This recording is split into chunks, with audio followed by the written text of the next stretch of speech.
our parents are a lifeline to survival. And when anyone threatens that lifeline, even if we're related to them, we get a little worried. Are you getting into conflicts with your brothers and your sisters and your adults now? Let's talk about sibling rivalry. Hi, I'm Dr. Wendy Walsh for Local Now, and I'm here for you. I have a PhD in clinical psychology. I'm a mother, and I'm also a sister. I have 3 brothers, so I can talk a lot about sibling rivalry, and I'm sure you may be experiencing it too. First of all, you should know this about your siblings. Your sibling relationships are the longest relationships of your lifespan. Think about it. Your parents, your first relationship, eventually pass away.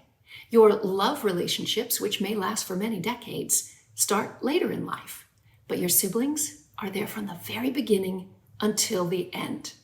Here's my favorite metaphor for sibling relationships. Think of parents as the doctors in a hospital who do bed checks every once in a while, check out charts, make rules on medication. But the nurses, they're your siblings. They're there day in and day out, impacting your personality. And also, parents like to say that they parent every child the same. But that's impossible because kids actually evoke a kind of parenting in the parent. Also, when the kids have a different age, the parents have a different age. So they're a different person themselves. So it's impossible to say that parents absolutely parent each child identically. So where does sibling rivalry come from? Well, at the very base of our existence, our parents are a lifeline to survival. And when anyone threatens that lifeline, even if we're related to them, we get a little worried. You know, if you're a firstborn and you had those wonderful years of undivided attention of your parents, you may even remember, depending on your age, what it was like when that new baby brother or sister came into the house. If you can't imagine the feeling, imagine this. Let's say your husband comes home one day and he says, "Honey, I still love you, but I have this new younger girlfriend. She's cuter and she's younger, but I want to keep both of you." Yeah, that's what it feels like when siblings come into the picture. Eventually, of course, siblings, most of them, do get along and they're fiercely protective of each other, and these are great sibling relationships. Also, depending on what somebody's birth order is, they may or may not experience more sibling rivalry. Remember those firstborns? They got all that undivided parental attention at the beginning. They tend to be overachievers. They tend to be natural-born leaders. Then the middle kids, the ones that are the placators, the negotiators, they're the ones working the olders against the youngers, and they're very good at that. They can be very rebellious too. Babies tend to be the big performers. They're the comedians in the family. They have the biggest audience, of course, and for them to get attention, they better put on a good show. They also can be highly manipulative. So let's talk about advice for parents to help cut down the risk of sibling rivalry while your kids are kids and later in life.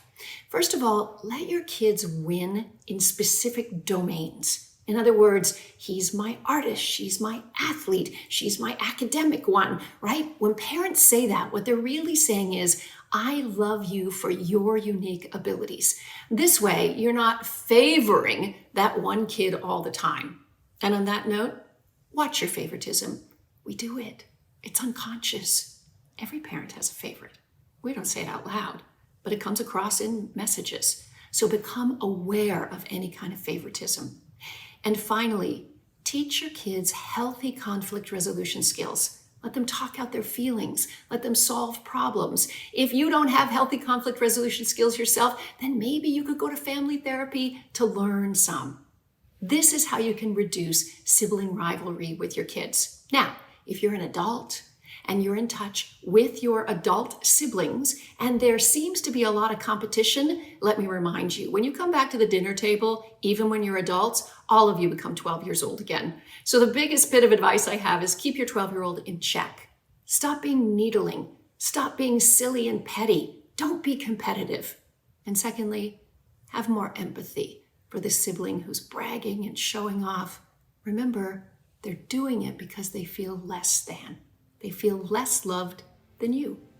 But the best thing we can do for all our kids as parents and with our siblings is to speak from our heart and speak with our feelings first and try our best not to judge each other. Good luck with that sibling rivalry. I'm Dr. Wendy Walsh for Local Now. You can follow me anywhere on my social media at Dr. Wendy Walsh. See you next time.